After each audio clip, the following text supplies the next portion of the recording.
ഏവർക്കും സ്വാഗതം. കഴിഞ്ഞ 2 വീഡിയോകളിലായി ക്രിസ്തീയ സഭാ വിഭാഗങ്ങൾക്ക് ക്രിസ്തുവിൻ്റെ സ്വഭാവമല്ല ഗോത്രവർഗക്കാരുടെ സ്വഭാവമാണ് എന്ന എൻ്റെ പ്രമേയം കാര്യകാരണ സഹിതം ഒരു പരിധിവരെയെങ്കിലും അവതരിപ്പിക്കാൻ ഞാൻ ശ്രമിച്ചിട്ടുള്ളത് നിങ്ങൾ കാണുകയും ചിന്തിക്കുകയും നിങ്ങളുടേതായ അഭിപ്രായങ്ങൾ രൂപീകരിക്കുകയും ചെയ്തിരിക്കുന്നു എന്നതിൽ ഞാൻ സന്തോഷിക്കുന്നു.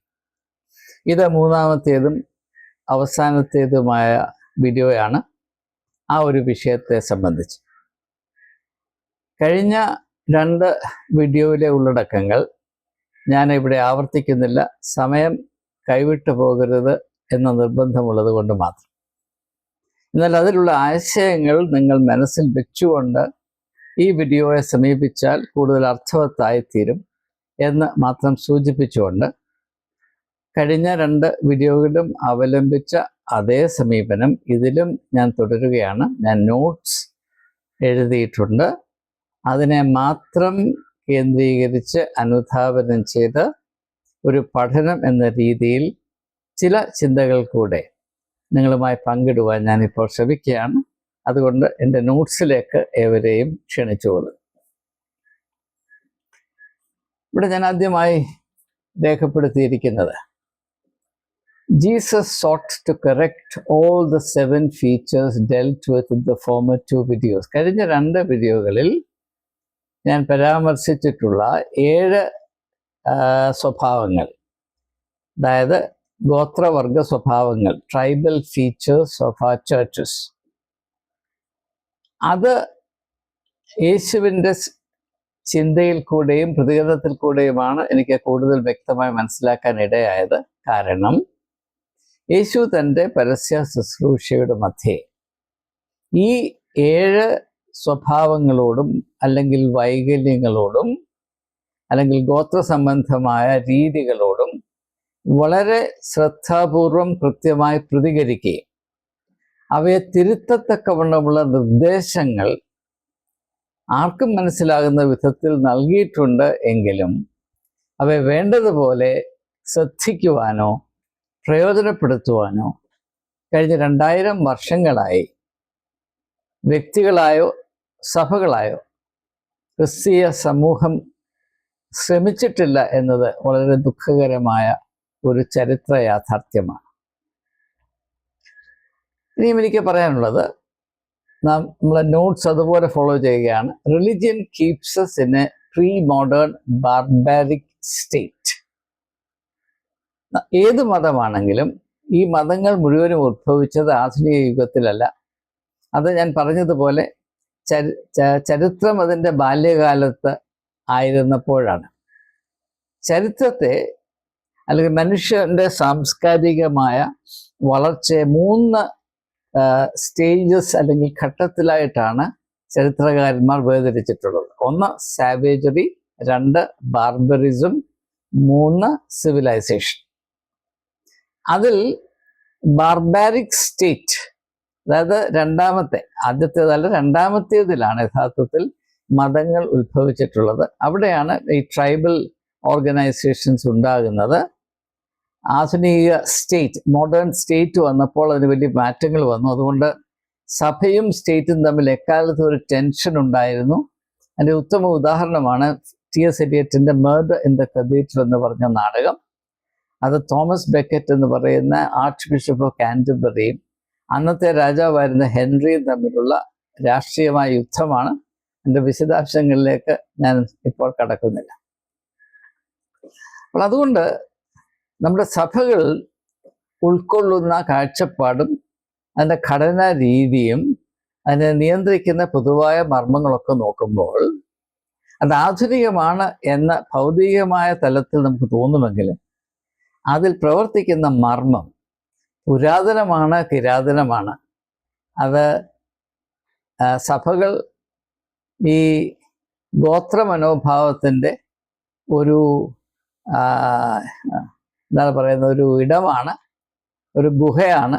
യേശു പറഞ്ഞില്ലേ, നിങ്ങൾ യെരൂശലേം ദേവാലയത്തിലെ കള്ളന്മാരുടെ ഗുഹയാക്കിയിരിക്കുന്നു.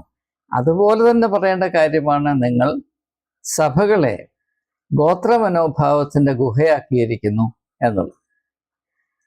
ഇത് മതത്തിൻ്റെ പൊതുവായ സ്വഭാവമാണ്. അതിൻ്റെ ഒരു നല്ല ഉദാഹരണം അടുത്ത കാലത്ത് നമ്മൾ ശ്രദ്ധയിൽപ്പെട്ടതാണ്. ഒറീസയിൽ ഒരു ക്രിസ്ത്യൻ പാസ്റ്റർ, അദ്ദേഹത്തിൻ്റെ പേര് ബിപിൻ ബിഹാരി നായിക് എന്നാണ്.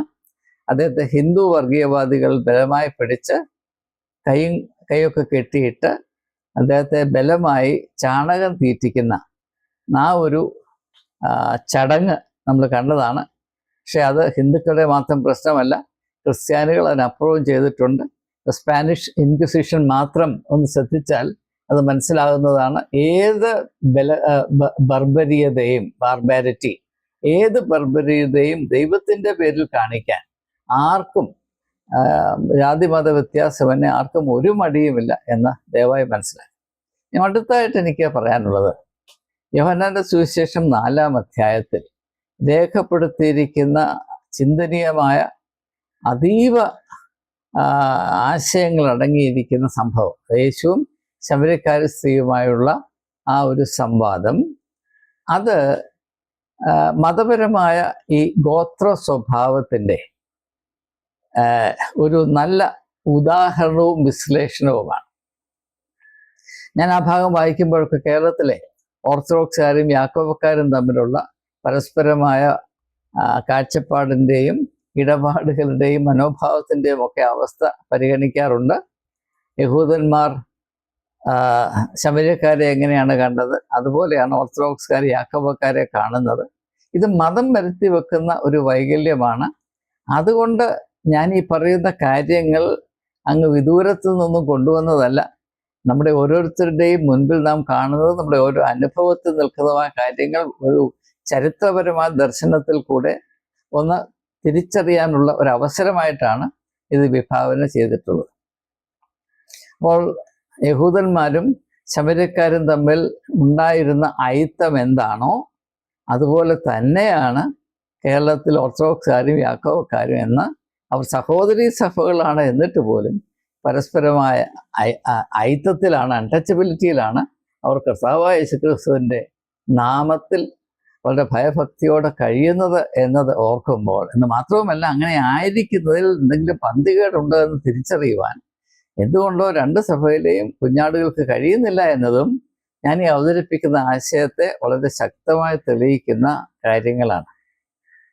പിന്നെ അടുത്തായിട്ട് ഞാൻ പറയുന്നത്, what belongs to one's tribal fold, ഈ ഗോത്ര മനോഭാവത്തിൻ്റെ ഒരു സ്വഭാവം എന്താണെന്ന് ചോദിച്ചാൽ, എൻ്റെ ഗോത്രത്തിനകത്ത് എന്തുണ്ടായാലും അത് ഒന്നാം തരം, ഫസ്റ്റ് ക്ലാസ്, അത് ദൈവികമാണ്, അത് ഏറ്റവും ധാർമ്മികമാണ്, അർത്ഥവത്താണ്, അത് മുഴുവനും വെളിച്ചമാണ്. അതിനകത്ത് അക്രമം നടന്നാലും കൊലപാതകം നടന്നാലും ബലാത്സംഗം നടന്നാലും അത് ഒരു കുഴപ്പമില്ല, അതെല്ലാം നല്ലതാണ്. എന്നാൽ എൻ്റെ ഗോത്രത്തിൻ്റെ അതിരിനപ്പുറത്ത് എന്തൊക്കെ നടന്നാലും അത് മുഴുവൻ തിന്മയാണ്, അന്ധകാരമാണ്, പൈശാചികമാണ്, അവിടെ നന്മ ഒരിക്കലും ഉണ്ടാകുകയില്ല എന്ന് വിശ്വസിക്കുവാൻ നമ്മെ നിർബന്ധിക്കുന്ന ഘടകത്തിൻ്റെ പേരാണ് ഈ ഗോത്ര മനോഭാവം എന്നുള്ളത്. ഇതിൻ്റെ ഒരു ഉദാഹരണമാണ്, നമുക്കറിയാം ശബരിമലയിൽ ഇപ്പോൾ നമുക്കുള്ള അറിവനുസരിച്ച് 10 വയസ്സിനും 50 വയസ്സിനോടൊക്കെയുള്ള സ്ത്രീകൾക്ക് പ്രവേശനമില്ല. പക്ഷെ അവിടെ കള്ളന്മാർക്ക് സ്വച്ഛന്ത വിഹാരം നടത്താം. അയ്യപ്പനെ സംരക്ഷിക്കുന്നവന് പോലും കള്ളരാണ്, അതൊരു കുഴപ്പമില്ല, സ്ത്രീകൾ കയറിയാൽ പോകും. ഇതെല്ലാം മതങ്ങളിൽ കുടികൊള്ളുന്ന ഈ ഗോത്ര മനോഭാവത്തെ, അതായത് ചരിത്രാതീത കാലത്ത് തൊട്ടുണ്ടായിരുന്ന ഗോത്ര മനോഭാവത്തെ സൂചിപ്പിക്കുന്നു. അയ്യപ്പന് ദൈവ തേജസ്സാണ്, പക്ഷേ അയ്യപ്പൻ്റെ കൺമുമ്പിൽ ഈ വലിയ മോഷണം, വലിയ സ്വർണ്ണക്കൊള്ള നടന്നാൽ അയ്യപ്പന് മനസ്സിലാകത്തില്ല.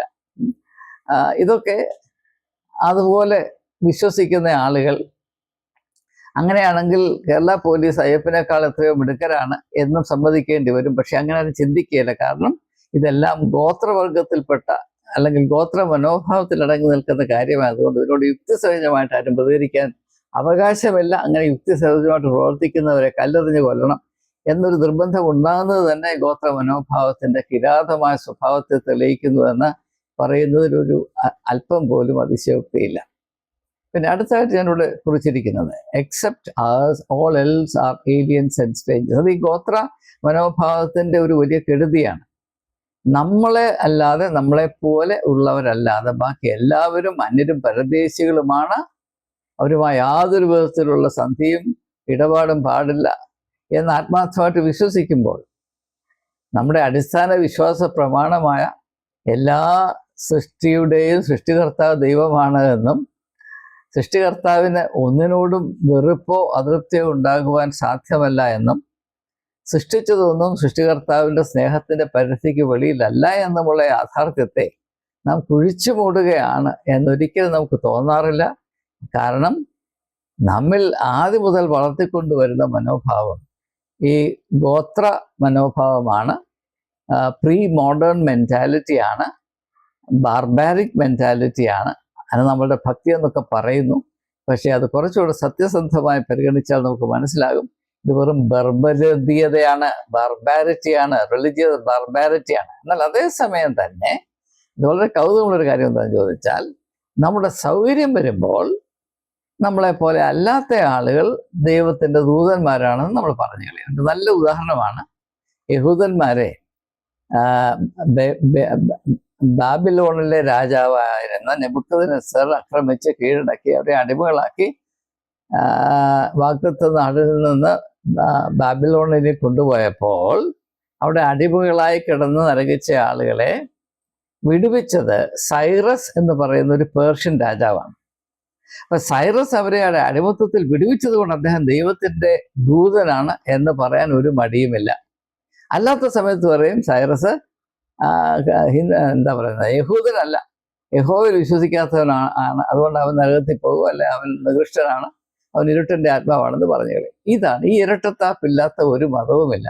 നമ്മുടെ സൗകര്യം അനുസരിച്ച് ആരെയും ഏത് കളറിലും പെയിന്റ് ചെയ്യാനുള്ള ലൈസൻസ് ഈ ട്രൈബൽ മെൻറ്റാലിറ്റി നമുക്ക് നൽകുന്നുണ്ട് എന്ന് ദയവായി മനസ്സിലാക്കുക.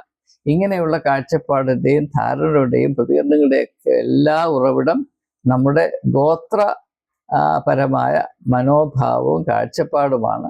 നാം ആധുനിക യുഗത്തിൻ്റെ അവസ്ഥയിലല്ല, അങ്ങ് കിരാതമായ അവസ്ഥയിലാണ് ഇപ്പോഴും ചിന്തിക്കുകയും പ്രവർത്തിക്കുകയും ചെയ്യുന്നതെന്ന യാഥാർത്ഥ്യം ദയവായി തിരിച്ചറിയുക. ഇതൊക്കെ കണ്ടിട്ടാണ് യേശു പറയുന്നത്, നിങ്ങൾ അന്യരെന്ന് കാണുന്നവരെ നിങ്ങൾ സ്വീകരിക്കണം. മത്തായിയുടെ സുവിശേഷം 25-ാം അധ്യായത്തിൽ ചെമ്മരിയാടിൻ്റെയും കോലാടിൻ്റെയും ഉപമയിൽ യേശു പറയുന്നതാണ്, ഞാൻ അന്യനായിരുന്നു, നിങ്ങൾ എന്നെ കൈക്കൊണ്ടു. അന്യരെ കൈക്കൊള്ളുന്നത് ദൈവീകമാണ് എന്ന ഒരു യഹൂദനും ആരെയും പഠിപ്പിക്കുമായിരുന്നില്ല. ആ ഒരു ആശയം യേശുവിൻ്റെ മനസ്സിൽ മാത്രമേ ഉദിച്ചുള്ളൂ. അതിൻ്റെ കാരണം ഇത് മതത്തിലുള്ള കിരാതമായ അവസ്ഥയെ യേശു തിരിച്ചറിഞ്ഞു. അതിൽ നിന്ന് വിടുതൽ പ്രാപിച്ചാൽ മാത്രമേ മനുഷ്യനവൻ്റെ മനുഷ്യത്വം തന്നെ വീണ്ടെടുക്കാൻ സാധിക്കുകയുള്ളൂ എന്ന തിരിച്ചറിവിലാണ് യേശു ഇപ്രകാരമുള്ള വളരെ വളരെ വിപ്ലവാത്മകമായ ആശയങ്ങൾ തൻ്റെ ശിഷ്യന്മാരെ പഠിപ്പിക്കുവാൻ കൂട്ടാക്കിയത് എന്ന് മനസ്സിലാക്കുക. അതുകൊണ്ട് നാം യേശുവിൽ വിശ്വസിക്കുന്നുവെങ്കിൽ, നാം യേശുവിലാകുന്നുവെങ്കിൽ ഈ മതപരമായ ബർബരീയതയിൽ നിന്ന് വിടുതൽ പ്രാപിച്ച് മനുഷ്യരോട് മനുഷ്യത്വത്തോടെ ഇടപെടാനുള്ള ഹൃദയ വിശാലതയെങ്കിലും പ്രാപിപ്പാൻ പ്രത്യേകം കൂട്ടാക്കണമെന്ന് യേശുവിൻ്റെ നാമത്തിൽ ഞാൻ ഏവരോടും അപേക്ഷിക്കുകയാണ്. ഇനി അടുത്തതായിട്ട് ഇപ്രകാരം നമ്മൾ ഈ ഗോത്ര സംബന്ധമായ മനോഭാവം, ട്രൈബൽ മെൻറ്റാലിറ്റി വളർത്തിയെടുക്കുകയും അത് നമ്മുടെ വലിയ ഭക്തിയാണെന്നൊക്കെ തെറ്റിദ്ധരിക്കുകയും ചെയ്യുമ്പോൾ നമുക്ക് സംഭവിക്കുന്ന വലിയ അക്കിടി എന്താണ്, ഇത് വളരെ കൃത്യമായി മനസ്സിലാക്കണം. നമുക്ക് ഇപ്രകാരമുള്ള ഒരു മനോഭാവമുള്ളത് കൊണ്ട് നമുക്ക് നാം ജീവിക്കുന്ന ഈ ലോകത്തെയും ഈ യുഗത്തിൻ്റെ ആത്മാവിനെയും അഭിമുഖീകരിക്കുവാനും അതിജീവിക്കുവാനുമുള്ള കഴിവ് പൂർണ്ണമായും നഷ്ടപ്പെട്ടു പോകുന്നു. ദയവായി മനസ്സിലാക്കുക. ഞാൻ എഴുതി വച്ചിരിക്കുന്നത്, ആ tribal mindset cripples us in relation to the world. We are least prepared to face the world. നമുക്ക് ലോകത്തെ അഭിമുഖീകരിക്കാനുള്ള കഴിവ് വളർത്തിയെടുക്കാൻ ഈ ഒരു അവസ്ഥ നമ്മെ അനുവദിക്കുന്നില്ല, സഹായിക്കുന്നില്ല. ഇത് ഇനിയുള്ള കാലങ്ങളിൽ പ്രത്യേകിച്ച് ഹിന്ദു രാഷ്ട്ര ഇവിടെ ഒരു യാഥാർത്ഥ്യമായി തീർന്നിരിക്കുന്ന ഒരു സാഹചര്യത്തിൽ ഇത് വളരെയധികം ശ്രദ്ധ അർഹിക്കുന്ന ഒരു പ്രശ്നമാണ്. ഇതിനെ വേണ്ടതുപോലെ മനസ്സിലാക്കാൻ ദയവായി ഏവരും കൂട്ടാക്കണമെന്ന് വിനീതമായി ഞാൻ അപേക്ഷിക്കുകയാണ്. ഇതിലൊരു വലിയ ചരിത്ര മർമ്മം അടങ്ങിയിട്ടുണ്ട്. ഞാനവിടെ മഞ്ഞ നിറത്തിൽ ഹൈലൈറ്റ് ചെയ്തിട്ട് ദ പ്രിൻസിപ്പിൾ എന്ന് എഴുതിയിട്ടുണ്ട്. അതെന്താണ്? What is the principle? You will be overpowered by what you exclude and deny. നിങ്ങൾ ഏതിനെ നിരാകരിക്കുന്നുവോ, നിങ്ങൾ ഏതിനെ ബഹിഷ്കരിക്കുന്നുവോ, നിങ്ങൾ ഏതിനെ അൺടച്ചബിളായി കരുതുന്നുവോ, അത് നിങ്ങളെ കീഴ്പ്പെടുത്തിയിരിക്കും. You will be conquered by what you deny. എൻ്റെ ഏറ്റവും നല്ല ഉദാഹരണം ഇന്ത്യയാണ്. എന്തുകൊണ്ടാണ് ഇത്ര വലിയൊരു രാജ്യം ഏതാണ്ട് 1000 വർഷം വളരെ തുച്ഛമായ ശക്തി ഉണ്ടായിരുന്ന വിദേശ രാജ്യങ്ങൾക്ക് അടിമയായി പോയത്? ബാഹ്യലോകം ഭാരതത്തെ കീഴടക്കുകയും ഭാരതത്തിലെ വലിയ ഒരു ജനതയെ അടിമയാക്കി വെച്ചത് എന്തുകൊണ്ടാണ്? അപ്പം ഇപ്പം പലരും പറഞ്ഞു നടക്കുന്ന മക്കോളയുടെ മിനിറ്റ് കൊണ്ടാണെന്ന് പറയും. അതൊന്നുമല്ല, നമ്മുടെ കാഴ്ചപ്പാട് കൊണ്ടാണ്. ഭാരതത്തിൻ്റെ കാഴ്ചപ്പാട് ഈ ട്രൈബൽ മെൻറ്റാലിറ്റി ആയിരുന്നത് കൊണ്ട് നമ്മുടെ അതിരിനപ്പുറത്തുള്ളതെല്ലാം അൺടച്ചബിൾ ആണ്. കടൽ കടന്നാൽ ശുദ്ധി നശിച്ചു, അശുദ്ധമായി പോകും. പറയാം, മഹാത്മാഗാന്ധി പഠിക്കാനായിട്ട് ലണ്ടനിൽ പോയ സമയത്ത് അദ്ദേഹത്തിൻ്റെ മാതാവ് അനുഭവിച്ച വൈകാരികമായ വേദന, തൻ്റെ മകൻ അശുദ്ധനായി പോകുമല്ലോ കടൽ കടന്നാൽ. പക്ഷേ കടൽ കടന്നാണ് ഇവിടെ വന്ന് നമ്മളെ അടിമകളാക്കിയത്. അതിൻ്റെ ഉത്തരവാദികൾ വന്നവരൊന്നുമല്ല, നമ്മുടെ മനോഭാവമാണ് എന്നതാണ് സത്യസന്ധമായ ഒരു കാഴ്ചപ്പാട്. പക്ഷെ അത് പറഞ്ഞാൽ ഞാൻ ദേശദ്രോഹിയാണെന്ന് ഇപ്പോൾ പറയും. അതുകൊണ്ട് ദയവായി മനസ്സിലാക്കുക, ഞാൻ ക്രിസ്തീയ സമൂഹത്തെ പറ്റി പ്രത്യേകമായിട്ട് പറയുമ്പോൾ, നാം ഈ ലോകത്തെ നിരാകരിക്കുമ്പോൾ ഈ ലോകം നമ്മെ കീഴ്പ്പെടുത്തിയിരിക്കും. സത്യം, അത് ചരിത്ര തത്വമാണ്, ചരിത്രത്തിൻ്റെ മാറ്റമില്ലാത്ത മർമ്മമാണ്. അതുകൊണ്ട് ദയവായി നാം ഇപ്പോൾ വച്ചു പുലർത്തുന്ന ഈ ട്രൈബൽ മെൻറ്റാലിറ്റി ഉപേക്ഷിക്കുവാനും അതിജീവിക്കുവാനും യേശു നമുക്ക് നൽകിയ ലോകവീക്ഷണം, സർവ്വലോകത്തെയും ഉൾക്കൊള്ളുന്ന വിശാലമായ വീക്ഷണം ആർജിക്കുവാനും എവരും കൂട്ടാക്കണമെന്ന് വിനയത്തോടെ ഞാൻ അപേക്ഷിക്കുകയാണ്. മത്തായി സുവിശേഷം 11-ാം അധ്യായത്തിൻ്റെ 28-ാം അധ്യായത്തിൽ യേശു എന്താണ് പറയുന്നത്? അധ്വാനിക്കുന്നവരും ഭാരം ചുമക്കുന്നവരുമായ എല്ലാവരുമേ നിങ്ങൾ എൻ്റെ അടുക്കൽ വരുവിൻ. യാതൊരു വിധത്തിലുള്ള വിവേചനമില്ലാതെ, ഒരു അതിരും ലിമിറ്റുമില്ലാതെ എല്ലാവരെയും ഉൾക്കൊള്ളുന്ന വിശാലതയുടെ പേരാണ് യേശുക്രിസ്തു എന്നുള്ളത്. അതാണ് നമ്മുടെ മാർഗം. അവനാണ് നമ്മുടെ വിശ്വാസത്തിൻ്റെ നായകനും പൂർത്തി വരുത്തുന്നവനും. അവനിൽ വസിക്കുകയും അവനെ അനുധാവനം ചെയ്യുകയാണ് ഒരു ക്രിസ്തീയമായ മർമ്മം. അതിന് പകരം പുരാതന കാലത്തുള്ള ട്രൈബൽ മെൻറ്റാലിറ്റിയും കൊണ്ട് നടക്കുകയാണ്, അതിൻ്റെ നാടകവും കളിച്ചുകൊണ്ട് നടക്കുകയാണ്. ഇത് നാം നമ്മോട് കാണിക്കുന്ന ഘോരമായ ആത്മഹത്യാ തുല്യമായ അപരാധമാണ് എന്ന് തിരിച്ചറിയാനുള്ള വിവേകം സർവശക്തനായ ദൈവമേ ഈ ക്രിസ്തീയ സമൂഹത്തിന് കൊടുക്കണമേ എന്ന് ഞാൻ ആത്മാർത്ഥമായിട്ട് പ്രാർത്ഥിക്കുകയാണ്. അപ്പം അതുകൊണ്ട് ഇനിയും നമ്മുടെ ഇടയിലുള്ള ഈ ക്രിസ്ത്യൻ ട്രൈബാലിറ്റി, ക്രിസ്തീയമായ ഈ ഗോത്ര വൈകല്യത്തിൻ്റെ ഒരു നല്ല ഉദാഹരണമാണ് നമ്മുടെ ഓർത്തഡോക്സി, അതിൻ്റെ പവർ. ഓർത്തഡോക്സി എന്ന് പറഞ്ഞാൽ എന്താണ്? ഏറ്റവും ലളിതമായി പറഞ്ഞാൽ അത് ഭൂതകാലത്തിൻ്റെ അടിമത്വമാണ്. Slavery to the past. പണ്ട് ജാമ്പവന്മാരേതോ പറഞ്ഞു വെച്ചിട്ടുണ്ട്, അതിന് ഇടത്തോട്ടോ വലതോട്ടോ മാറ്റത്തില്ല. അവർ പറഞ്ഞ് ഇങ്ങനെ ഉപവസിക്കണം, അവർ പറഞ്ഞ് അങ്ങോട്ട് തിരിയണം, അവർ പറഞ്ഞ് ഇവിടെ കുരിശു വരയ്ക്കണം, അവിടെ വാറയ്ക്ക് മോറോനും അടിക്കണം, ഇവിടെ ക്രിയലൈസോൺ കീച്ചണം. പിന്നെ ഇതിങ്ങനെ കറക്കിക്കൊണ്ടിരിക്കുകയാണ്. ഇത് എന്താണ് എൻ്റെ അർത്ഥം? ആർക്കും അറിയണ്ട. ഇത് കഴിഞ്ഞ കാലം, ഭൂതകാലം, അതീവ പൂർവ്വകാലത്തിൻ്റെ ദയനീയമായ അടിമത്തമാണ് എന്ന് ദയവായി മനസ്സിലാക്കുക. അതുകൊണ്ടാണ് ഈ ഓർത്തഡോക്സുകാരോട് യുക്തി ഉപദേശിക്കാൻ പോയാൽ ഭ്രാന്ത് പിടിക്കും. ഒരു കാര്യം പറഞ്ഞാൽ മനസ്സിലാക്കാനുള്ള ത്രാണി ഇതിൽ 99% ആളുകളുമില്ല. അവരെ കാണുമ്പോൾ, അവരെ അനുഭവിക്കുമ്പോൾ, അവരോട് ഇടപെടുമ്പോൾ എൻ്റെ ചങ്ക് പൊടിയാറുണ്ട്. ഞാൻ ഈ പറയുന്നത് അവരോട് സ്നേഹക്കുറവ് കൊണ്ടല്ല, അവരെ കരുതുന്നത് കൊണ്ടും വിലമതിക്കുന്നത് കൊണ്ടും അവർക്ക് ഈ അനാസ്ഥ വന്നു പോയല്ലോ, ഈ ദുരവസ്ഥയിൽ അവർ പെട്ടുപോയല്ലോ, നല്ല ജനം ഈ കൊടും ശാപത്തിലായി പോയല്ലോ എന്ന സങ്കടം കൊണ്ട് പറഞ്ഞു പോവുകയാണ്. അങ്ങനെ നമ്മൾ ഈ മാമൂലം കൊണ്ടിരിക്കുമ്പോൾ ഈ ഓർത്തഡോക്സി എന്ന് പറയുന്ന ആ ഒരു അന്ധകാരത്തിൽ കഴിയുമ്പോൾ എന്ത് സംഭവിക്കുന്നു? നാം ഇന്നെന്തായിരിക്കണം, ഇന്നത്തെ സാധ്യത എന്താണ്, നാളെ എന്തായിത്തീരും, അതിനുവേണ്ടി നാം എങ്ങനെ നമ്മെ തന്നെ സജ്ജീകരിക്കണം ഇങ്ങനെയുള്ള യാതൊരു ചിന്തയ്ക്കും ഇടമില്ലാതെ വെറും ഒരു ചത്ത മീനിനെ പോലെ ഇങ്ങനെ ഇരിക്കുകയാണ്. തന്നെയുമല്ല, നമ്മുടെ എല്ലാ വീരപുരുഷന്മാരും അങ്ങ് പണ്ട് ജീവിച്ചവരാണ്. ഇന്ന് ഒരുത്തൻ്റെ ആവശ്യമില്ല. പിന്നെ പണ്ടത്തെ ശ്രീഹാമാരെയും പണ്ടത്തെ വിശ്വാസ വീരന്മാരുടെയും അവിടെ വലിയ വലിയ പാരമ്പര്യത്തെയൊക്കെ പറഞ്ഞ് എൻ്റെ ഉപ്പൂപ്പാക്കൊരു ആന ഉണ്ടായിരുന്നു എന്നും പറഞ്ഞ് ഇങ്ങനെ ഇരിക്കുന്നതിൻ്റെ പേരാണ് ഓർത്തഡോക്സി എന്ന് പറയുന്നത്. ഇതിനേക്കാൾ വലിയ ആഭാസത്തരമില്ല. വാസ്തവത്തിൽ ഓർത്തഡോക്സ് സ്പിരിച്വാലിറ്റി ഇതല്ല. എനിക്കറിയാവുന്ന എല്ലാ ഓർത്തഡോക്സുകാരോടും പറഞ്ഞിട്ടുണ്ട്, നിങ്ങൾ ദയവായി ഓർത്തഡോക്സ് സ്പിരിച്വാലിറ്റി എന്താണ് എന്ന് മനസ്സിലാക്കാൻ ശ്രമിക്കുക. പക്ഷെ അത് മാത്രം ഓർത്തഡോക്സുകാർക്ക് സ്വീകാര്യമല്ല. കാരണം അത് മനസ്സിലാക്കിയാൽ അവർ ലജ്ജിച്ച് തല താഴ്ത്തി അവർ പാപമോചനം ലഭിക്കണമേ, മാനസാന്തരപ്പെട്ട് പാപമോചനത്തിന് വേണ്ടി പ്രാർത്ഥിച്ചെന്ന് വരും.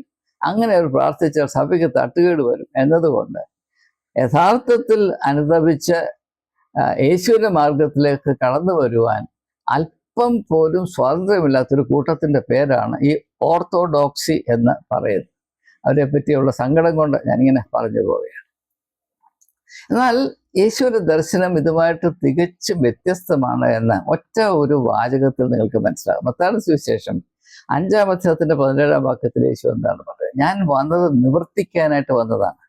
ഞാൻ പ്രവാചകന്മാരെയും ന്യായപ്രമാണത്തെ നീക്കുവാനല്ല, നിവർത്തിക്കാൻ വന്നതാണ്. ഈ നിവർത്തിക്കുക എന്ന് പറഞ്ഞാൽ അത് ഭാവി കാലത്തിലല്ലേ, ഭൂതകാലവും ഏതെങ്കിലും കാര്യം നിങ്ങൾക്ക് പുറകോട്ട് ചെന്ന് അവർ 2000 വർഷങ്ങൾക്കും അല്ല 500 വർഷങ്ങൾക്കും പുറകെ ചെന്ന് അവിടെ നിങ്ങൾക്ക് ഏതെങ്കിലും കാര്യം നിവർത്തിക്കാനൊക്കെ. നിവർത്തിക്കണമെങ്കിൽ ഇന്നും നാളെയും തമ്മിലുള്ള ബന്ധത്തിൻ്റെ പേരാണ് നിവർത്തിക്കുക, ഫുൾഫിൽമെന്റ് എന്നുള്ളത്. അതുകൊണ്ടാണ് ഈ ഓർത്തഡോക്സ് സഭ അങ്ങനെ ആ കാഴ്ചപ്പാടുള്ള സഭകൾ പൊതുവെയും പ്രത്യേകിച്ച് ഓർത്തഡോക്സ് സഭയും യാതൊരു ഇഞ്ച് പോലും മുമ്പോട്ട് ചവിട്ടാതെ പണ്ട് ചവിട്ടി അതേ കളത്തിൽ ചവിട്ടി അവിടെ തന്നെ ഇപ്പോൾ ഏതെങ്കിലും ഒരു മരത്തിൽ കെട്ടിയിട്ടിരിക്കുന്ന എരുമയെ പോലെ അവിടെ ചവിട്ടി ഇങ്ങനെ കൊതുകിനെ ഓടിച്ച് നിൽക്കുകയാണ്. ഒരു വിധത്തിലും ഈ വർഗം മുമ്പോട്ട് പോകത്തില്ല എന്നത് വളരെ ദുഃഖകരമായ അവസ്ഥ. അതുകൊണ്ടാണ് യേശു പറഞ്ഞത്, നിങ്ങൾ ഉണർന്ന് പ്രാർത്ഥിപ്പിന്. ഈ ഉണരുക എന്ന് പറഞ്ഞാൽ ഇപ്പോഴല്ലേ, നിങ്ങൾക്ക് 500 വർഷം പുറകോട്ട് പോയി ഉണരാനൊക്കെ. നിങ്ങൾ ദയവായി ഈ വർത്തമാന കാലത്തിൽ നിങ്ങൾ എവിടെയാണെന്നും നിങ്ങൾ അഭിമുഖീകരിക്കാൻ തന്ന പ്രശ്നം എന്താണെന്നും നിങ്ങളുടെ മുമ്പിലുള്ള അവസരങ്ങൾ എന്താണെന്നും അത് പ്രയോജനപ്പെടുത്തേണ്ടതിന് എങ്ങനെ നിങ്ങളെ തന്നെ സജ്ജീകരിക്കണമെന്നും ഒക്കെ ചിന്തിക്കുക. Live in the present, B fully alive in the present. യോഹന്നാന്റെ സുവിശേഷം 10-ാം അധ്യായത്തിന്റെ 10-ാം വാക്യത്തിൽ യേശു പറയുന്നില്ല, ഞാൻ വന്നത് അവർക്ക് ജീവൻ ഉണ്ടാകുവാനും സമൃദ്ധമായ ജീവൻ ഉണ്ടാകുവാനും. പണ്ടത്തെ കാര്യമല്ല ഈ പറയുന്നത്. യേശു ഇന്നത്തെയും നാളത്തെയും ഘടിപ്പിക്കുന്നൊരു പാലമാണ്, നാളെയുടെ പ്രകാശമാണ്, നാളെയുടെ വാഗ്ദത്തമാണ്. ആ യേശുവിനെ എങ്ങനെയാണ് നിങ്ങൾ ഈ ഓർത്തഡോക്സിയുടെ എഴുത്തിൽ കൊണ്ട് ഇട്ടിരിക്കുന്നത് എനിക്ക് മനസ്സിലാകുന്നില്ല. അതുകൊണ്ട് സമൃദ്ധമായ ജീവന്റെ ഇഹലോക ആവിഷ്കാരങ്ങളാകേണ്ട വിശ്വാസി നല്ല ചട്ടയും കൊണ്ടുപോയിട്ട് നല്ല ഡബിൾ വേഷ്ടിയും കൊടുത്ത് ബുഷട്ടും ഒക്കെ ഇട്ട് നടക്കുന്ന ജീവനുള്ള ശവങ്ങളായിട്ട് അങ്ങനെ ഞായറാഴ്ച ഇറങ്ങിത്തിരിക്കും. പിന്നെ അവിടെ ചെന്ന് എന്തെങ്കിലും യാന്ത്രികമായിട്ട് കാണിച്ച് പള്ളി കാണിച്ച് വീട്ടിൽ പോകും. ഇതിലെവിടെയാണ് സാറേ ഈ സമർത്ഥമായ ജീവൻ? ആലോചിച്ചിട്ടുണ്ടോ? വല്ലപ്പോഴുമെങ്കിലും ആലോചിക്കണ്ടേ? അതുകൊണ്ട് ഞാൻ യേശുവിനെ മനസ്സിലാക്കുന്നത്, Jesus is an invitation to live fully in the present. അത് ഞാൻ മത്തായിയുടെ സുവിശേഷം 10-ാം അധ്യായം ഉച്ചരിച്ചു കഴിഞ്ഞു. അവിടെ സമൃദ്ധമായ ജീവൻ എന്ന ആശയം വെച്ച് പറഞ്ഞ് എങ്ങനെയാണ് നമ്മുടെ ഈ അവസ്ഥയിൽ സമൃദ്ധമായ ജീവൻ വിഭാവന ചെയ്യാൻ പോലും നമുക്ക് സാധ്യമല്ല. നമ്മുടെ അവസ്ഥ അത്ര പരിതാപകരമാണ്. ഈ സമൃദ്ധമായ ജീവന്റെ ഒരു അംശം എന്താണെന്ന് യേശു വെളിപ്പെടുത്തുന്നുണ്ട്. ദൈവവുമായുള്ള പങ്കാളിത്തത്തിൽ മാത്രമേ മനുഷ്യൻ സമൃദ്ധമായ ജീവൻ അവകാശം ആക്കുകയുള്ളൂ, സമൃദ്ധമായ ജീവൻ നേടിയെടുക്കുകയുള്ളൂ. ആ സമൃദ്ധമായ ജീവന്റെ മറ്റൊരാവിഷ്കാരമാണ് നിങ്ങൾ ഫലപുഷ്ടിയുള്ളവരായിത്തീരും. യോഹന്നാന്റെ സുവിശേഷം 15-ാം അധ്യായത്തിലെ 4-ാം വാക്യം, നിങ്ങൾ എന്നിൽ വസിപ്പീൻ, ഞാൻ നിങ്ങളിൽ വസിക്കും. അങ്ങനെയെങ്കിൽ നിങ്ങൾ അധിക ഫലം കായ്ക്കും. നിങ്ങൾക്ക് 500 വർഷം പുറകോട്ട് പോയി ഫലം കായ്ക്കാനൊക്കെ അല്പം മൂള വേണ്ടേ? അപ്പോൾ നിങ്ങൾ ഫലം പുറപ്പെടുവിക്കണമെന്ന് ആരെങ്കിലും നിങ്ങളോട് പറഞ്ഞിട്ടുണ്ടോ? പറയാൻ ഒക്കില്ല സാറേ. അതുകൊണ്ട് ദയവായി മനസ്സിലാക്കുക, നമ്മുടെ അവസ്ഥ വളരെ പരിതാപകരമാണ്. ഞാൻ ഹൃദയം പൊട്ടി നിങ്ങളോട് പറയുകയാണ്, നമ്മെ ആക്കി വെച്ചിരിക്കുന്ന ഈ ശവതുല്യമായ അവസ്ഥയുടെ കാരണമെന്ത് എന്ന ചരിത്രത്തിന്റെ വെളിച്ചത്തിൽ അന്വേഷിച്ച് അരനൂറ്റാണ്ടിന്റെ അന്വേഷണത്തിന്റെ ഫലമായി വെളിപ്പെട്ടു വന്ന സത്യങ്ങൾ ഞാൻ നിങ്ങൾക്ക് വെളിപ്പെടുത്തുകയാണ്. യേശു പറയുന്നു, നിങ്ങൾ ലോകത്തിന്റെ ഉപ്പാകണം, ഭൂമിയുടെ ഉപ്പാകണം, ലോകത്തിന്റെ വെളിച്ചമാകണം. അങ്ങനെ ആകണമെങ്കിൽ നിങ്ങൾക്ക് ഇന്നും നാളെയും മറ്റന്നാളും ഇനിയുള്ള നാളിലല്ലേ അത് ചെയ്യേണ്ടത്. പുറകോട്ട് നോക്കി നിന്നാൽ വല്ലതും നടക്കുമോ? അതിനാൽ മുമ്പോട്ട് പോകുവാനോ ഇന്നത്തെ അവസ്ഥയെ വേണ്ടതുപോലെ തിരിച്ചറിയാൻ പോലുമുള്ള നമ്മുടെ സ്വാതന്ത്ര്യത്തെ പരിപൂർണമായി നശിപ്പിക്കുന്ന ഘടകത്തെ ഒന്ന് തിരിച്ചറിയാനുള്ള ശ്രമത്തിലാണ് ഈ 3 വീഡിയോ ഞാൻ ചെയ്തിട്ടുള്ളത്. എന്നീ സമയത്ത് ഞാൻ വീണ്ടും വീണ്ടും ഓർമ്മിപ്പിക്കുക. അതുകൊണ്ട് ഇങ്ങനെയുള്ള സാധ്യതകൾ, അതായത് സമൃദ്ധമായ ജീവൻ സാധ്യമാകണമെന്നോ അല്ലെങ്കിൽ നല്ല ഫലം പുറപ്പെടുവിക്കാമെന്നോ ഇങ്ങനെയുള്ള സാധ്യതകളൊന്നും നാം ഈ പള്ളിയുടെ 4 ഭിത്തിക്കകത്ത് എരുത്തിൽ കാളയെ കെട്ടി അല്ലെങ്കിൽ പശുവിനെ കെട്ടിയിട്ടിരിക്കുന്ന പോലെ കെട്ടിയിടപ്പെട്ട് കിടന്നാൽ നമ്മുടെ മനസ്സിൽ വരാൻ പോലും യാതൊരു സാധ്യതയുമില്ല. നമ്മുടെ അവസ്ഥ ശൂന്യവും പാഴുമാണ്. നമ്മൾ പതിരായിപ്പോയി. ദയവായി മനസ്സിലാക്കുക. നമ്മൾ ഈ 4 ഭിത്തിക്കുള്ളിൽ അടച്ച് കൂട്ടപ്പെട്ട് കൈയും കാലും കെട്ടി കിടക്കേണ്ടവരല്ല. നമ്മൾ ചലിക്കേണ്ടവരാണ്. നമ്മൾ ലോകത്തിലേക്ക് അയക്കപ്പെട്ടവരാണ്. ലോകത്തിന്റെ വെളിച്ചമായി ശോഭിക്കേണ്ടവരാണ്. ഈ സമയത്ത് ഒരു ചെറിയ കഥ വരുന്നത് നിങ്ങളുമായി ഞാൻ പങ്കിട്ടുകൊള്ളട്ടെ. പണ്ട് രാജാക്കന്മാർ ഭരിക്കുന്ന കാലത്ത് ഇംഗ്ലണ്ടിൽ നിന്നൊരു മിഷണറി ഒരു നമ്മുടെ ഇന്ത്യയിലെ ഒരു സംസ്ഥാനത്തെ, അന്ന് സംസ്ഥാനമൊന്നുമല്ല, ഒരു ഇടത്തെ വടക്കേ ഇന്ത്യയിലെ ഒരു സ്ഥലത്ത് ഒരു രാജാവിനെ സന്ദർശിച്ചു. അപ്പോൾ വെള്ളക്കാരൻ അതുകൊണ്ട് രാജാവിന് വലിയ സന്തോഷം. രാജാവിൻ്റെ കൊട്ടാരത്തിൽ താമസിപ്പിച്ചു. ഇപ്പം വളരെ സന്തോഷമായ അദ്ദേഹം 2-3 മാസം അവിടെ കഴിഞ്ഞ് പോകാൻ നേരത്ത് അദ്ദേഹം രാജാവിന് ഒരു സമ്മാനം കൊടുത്തു. എന്താണെന്ന് ചോദിച്ചാൽ ഈ സൺ ഡയൽ, അതായത് സൂര്യൻ്റെ സ്ഥാനമനുസരിച്ച് സമയം അളക്കാനുള്ള ഒരു സാധനമാണ് ഈ സൺ ഡയൽ എന്ന് പറയുന്നത്. വാച്ചൊക്കെ കണ്ടുപിടിക്കുന്നതിന് മുമ്പ് ആളുകൾ അങ്ങനെയാണ് സമയം അളന്നുകൊണ്ടിരുന്നത്, സൺ ഡയൽ. അപ്പോൾ ഈ സൺ ഡയലിൽ ഉപയോഗിച്ച് സമയം അളക്കണമെങ്കിൽ സൂര്യപ്രകാശം അതിൽ വീഴണം. അപ്പോൾ ഇത് ഈ മിഷണറി രാജാവിന് കൊടുത്തു. രാജാവ് അത് വളരെ വിലമതിച്ചു. കൊട്ടാരത്തിനകത്ത് വെച്ചു. അപ്പം ആരോ പറഞ്ഞു, ഇത് വെളിയിൽ വെച്ചെങ്കിലല്ലേ നമുക്കിതിൻ്റെ പ്രയോജനം ഉണ്ടാകും. അപ്പോൾ വെളിയിൽ കൊണ്ടുവച്ചു. അപ്പോൾ രാജാവ് പറഞ്ഞു, അയ്യോ ഇത് വെളിയിൽ വെക്കുന്നതൊക്കെ കൊള്ളാം, പക്ഷെ ഇതിന് കേടൊന്നും വരാതിരിക്കുന്നതിന് വേണ്ടി ഇതിൻ്റെ മുകളിൽ നമുക്കൊരു വലിയ ഹോള് പണിയണം. അപ്പം അങ്ങനെ സൺഡയല് വെളിയിൽ കൊണ്ടുവച്ച് അതിൻ്റെ മുകളിൽ ഒരു ഹോള് പണിയുന്നതിൻ്റെ പേരാണ് നമ്മുടെ പള്ളി. നാം ആകുന്ന സൂര്യപ്രകാശത്തെ ഇല്ലാതാക്കുന്ന ഒരു പരിപാടിയാണ് നമ്മുടെ അവസ്ഥ. നമ്മുടെ ഇപ്പോഴത്തെ അവസ്ഥയിൽ നാം ലോകത്തിൻ്റെ വെളിച്ചമാകുന്നെന്ന് പറഞ്ഞാൽ നമ്മൾ തന്നെ ചിരിച്ച് നമ്മൾ ഊപ്പാട് വരും. ഈ ഒരു ദുരവസ്ഥ തിരിച്ചറിയാൻ നമുക്കിടയാകട്ടെ. അതുകൊണ്ട് ദയവായി മനസ്സിലാക്കുക, യേശു പറഞ്ഞു, നിങ്ങൾ എന്നിലാകുകയും ഞാൻ നിങ്ങളിലാകും. അതൊരിക്കലും ഒരു ട്രൈബൽ മെൻറ്റാലിറ്റി, ഈ ഗോത്ര മനോഭാവത്തിൽ അങ്ങനെ ഒരു അവസ്ഥയിലേക്ക് പ്രവേശിക്കാൻ നമുക്ക് സാധ്യമല്ല. കാരണം Jesus was the most universal light. അതുകൊണ്ടാണ് യേശു തന്നെ പറ്റി പറയുന്നത്, യോഹന്നാന്റെ സുവിശേഷം 9-ാം അധ്യായത്തിൽ 5-ാം വാക്യം, ഞാൻ ഈ ലോകത്തിലായിരിക്കുമ്പോൾ ലോകത്തിന്റെ വെളിച്ചമാകുന്നു. ലോകത്തിന്റെ വെളിച്ചമാകുന്നു. ക്രിസ്ത്യാനിയുടെ വെളിച്ചമാണെന്ന് പറഞ്ഞില്ല. ഓർത്തഡോക്സുകാരൻ്റെയോ കത്തോലിക്കൻ്റെയോ യാക്കോബക്കാരൻ്റെയോ പെന്തക്കോസ്തുകാരൻ്റെയോ വെളിച്ചമാണെന്ന് പറഞ്ഞില്ല. ലോകത്തിന്റെ വെളിച്ചമാണെന്ന് യേശു പറഞ്ഞു. ആ ഒരു വിശാലത ഉൾക്കൊള്ളുവാൻ ഒരു ക്രിസ്ത്യാനിക്കും കഴിയുന്നില്ലല്ലോ എന്നോർത്ത് ഞാൻ വാസ്തവത്തിൽ കരഞ്ഞു പോകുകയാണ്. കരഞ്ഞുകൊണ്ട് ഞാൻ നിങ്ങളോട് പറയുകയാണ്. അതുകൊണ്ട് നമ്മുടെ ഇടയിൽ യേശുവിന് ഒരിടം ഉണ്ടാകുകയില്ല. അന്ന് മാത്രമല്ല, ഇന്നും അത് തന്നെയാണ്. യേശു എപ്പോഴും അന്യനാണ്. ലൗദോക്യ സഭയുടെ മധ്യത്തിൽ യേശുവിന് വന്ന അവസ്ഥ എന്താണ്? അവൻ ഗേറ്റിന് വെളിയിൽ നിന്ന് മുട്ടിക്കൊണ്ടിരിക്കുകയാണ്. കണ്ടാലും ഞാൻ വാതിൽക്കൽ നിന്ന് മുട്ടുന്നു, ആരെങ്കിലും എൻ്റെ സ്വരം കേട്ട് വാതിൽ തുറന്നാൽ, ആരും തുറക്കുന്ന ലക്ഷണമൊന്നുമില്ല. 2000 വർഷമായിട്ടും അതിനൊരു മാറ്റവും വന്നിട്ടുമില്ല. അപ്പം അതുകൊണ്ട് യേശുവിന് നാം പണിത് വെച്ചിരിക്കുന്ന സംവിധാനത്തിൻ്റെ ഉള്ളിൽ യാതൊരു ഇടവുമില്ല. ഞാൻ 2-ാമത്തെ വീഡിയോയിൽ സൂചിപ്പിച്ചതുപോലെ നമ്മുടെ മതം യേശുവിൽ നിന്ന് ഉത്ഭവിച്ചതല്ല. നമ്മുടെ മതം പേട്രിയാർക്കൽ റിലിജിയനാണ്, ഗോത്രപിതാവിൻ്റെ മതമാണ്. നമ്മുടെ ഗോത്രപിതാക്കന്മാർ, നമ്മുടെ മെത്രാന്മാരും പിന്നെ മോഡറേറ്റർമാരും ബാവാമാരും ആർച്ച് ബിഷപ്പന്മാരും പിന്നെ നമ്മുടെ മാർപ്പാപ്പായും അങ്ങനെയൊക്കെ ഉള്ളവരാണ്. അതുകൊണ്ട് നമ്മുടെ ഇടയിൽ യേശുവിന് ഇടമില്ല.